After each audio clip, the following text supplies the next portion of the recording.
Assalamualaikum warahmatullahi wabarakatuh.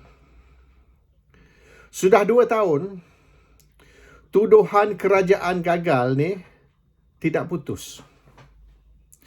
Mula-mula kerajaan Muhyiddin Yassin kerajaan gagal.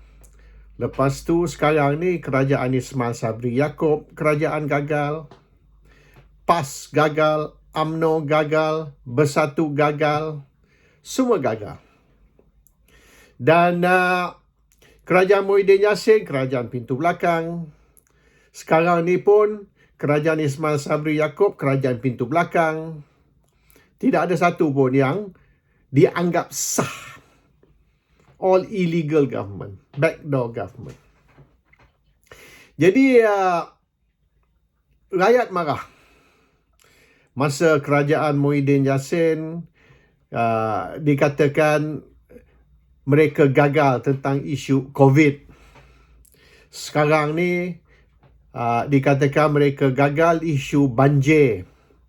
Dan isu Azam Baki dari SPRM pun satu dari isu yang dibangkitkan sebagai bukti kerajaan sekarang ni kerajaan gagal.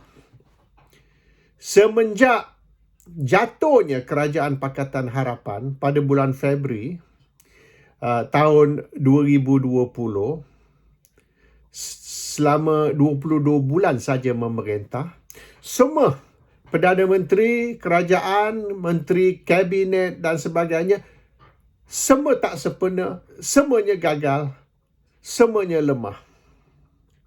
Cuma semasa Pakatan Harapan sahaja boleh dikatakan kerajaan yang berjaya atau dianggap sebagai berjaya. Jadi, ialah hari ini pun banyak juga saya terbaca rencana tentang kerajaan Ismail Sabri Yaakob di mana dikatakan gagal membuat ini, gagal membuat itu dan macam-macam lagi. Dan mereka juga kata kerajaan sekarang pun samalah macam kerajaan Muhyiddin Yassin, iaitu kerajaan pintu belakang.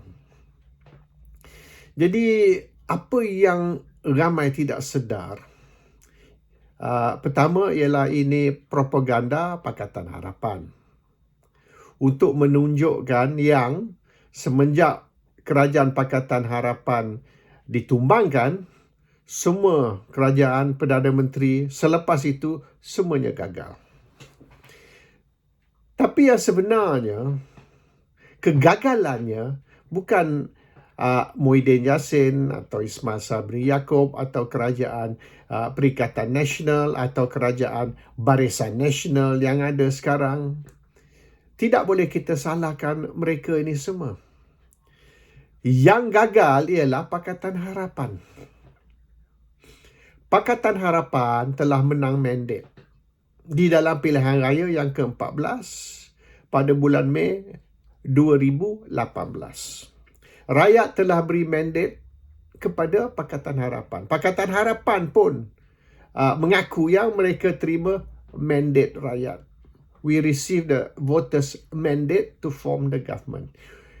Walaupun undi yang diperolehi oleh Pakatan Harapan tidak lebih dari 50%, tak cukup 50%, 46% sahaja. Tapi oleh kerana sistem pilihan raya Malaysia sama dengan sistem pilihan raya di England, iaitu first past the post, maka siapa yang mendapat kerusi majoriti membentuk kerajaan. Bukan undi majoriti. Undi tak apa, minoriti pun tak apa. Kalau nak kira Nazi Party Nazi di Germany tahun 33, mereka pun menang hanya 30% saja undi. Tapi dengan 30% undi, mereka boleh bentuk kerajaan sebab mereka kerusi yang terbanyak. Dan mereka bentuk kerajaan dengan satu gabungan, coalition. Jadi samalah Germany tahun 33, di England dan di Malaysia sekarang ini. Kerajaan dibentuk dengan jumlah kerusi dan sekira parti pemerintah tidak cukup kerusi, mereka boleh gabung kerusi mereka dengan parti lain supaya mereka boleh dapat kerusi terbanyak di dalam parlimen melalui coalition, melalui satu gabungan. Walaupun parti yang menjadi lead partner di dalam gabungan tu tidak cukup kerusi, tidak sampai pun 50%. Dan Pakatan Harapan, walaupun mereka menang kerusi yang terbanyak, tapi undi tak sampai 50%. So that is the system. Jadi nak kata mereka mendapat mandate rakyat, tidak betul juga. Sebab 46% sahaja dari pengundi, bukan dari rakyat. 46% dari pengundi mengundi untuk Pakatan Harapan. Tapi 46% undi memberi Pakatan Harapan lebih dari 50% kerusi. Oleh kerana itu, mereka boleh bentuk kerajaan. Jadi mandate rakyat dari segi technicality memang betul. Mereka menerima mandate rakyat dari segi kerusi. Dan walaupun dari segi undi tidak mendapat mandate, itu tidak menjadi masalah. Tapi selepas Pakatan Harapan bentuk kerajaan, mereka tidak mampu mempertahankan kerajaan. Itu kegagalan Pakatan Harapan. Mereka terima mandate rakyat untuk bentuk kerajaan, tapi mereka tidak mampu mempertahankan kerajaan tersebut.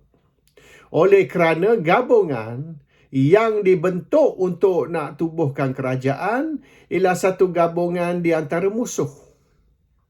It is a partnership of enemies, not a partnership of friends. Jadi, oleh kerana gabungan tu gabungan parti musuh, bukan parti kawan tapi parti lawan, maka kerajaan itu tidak mampu dipertahankan. Dan pada bulan Februari, 22 bulan kemudian, bulan Februari tahun 2020, kerajaan itu jatuh. Jatuh oleh kerana rebut kuasa, internal conflict, power struggle. Jadi kerana internal conflict, power struggle, kerajaan itu jatuh, maka parti lain dapat ambil alih. Parti lain dapat ambil alih kerana mereka mempunyai majoriti. Majoriti yang melebihi Pakatan Harapan. Jadi, dalam satu sistem first past the post, kalau kita mendapat minoriti pun, bukan majoriti, tapi minoriti yang terbesar, kita boleh bentuk kerajaan. Dan itu yang telah berlaku 1 hari bulan Mac tahun 2020. Perikatan Nasional telah bentuk kerajaan. Dan di antara Perikatan Nasional pun, bukan semuanya kawan. Dia boleh dianggap sebagai juga parti lawan. Parti lawan membentuk satu gabungan yang juga tidak dapat dipertahankan dan juga jatuh. Dan apabila jatuh, Pakatan Harapan tidak mampu mempertahankan majoriti. Sekira jatuhlah Perikatan Nasional dan Pakatan Harapan boleh bentuk satu kerajaan baru dengan majoriti, maka Pakatan Harapan boleh ambil alih semula dan bentuk kerajaan sekali lagi. Tapi Pakatan Harapan gagal untuk mendapat majoriti dari segi jumlah kerusi, dan yang mampu mengambil alih ialah Barisan Nasional.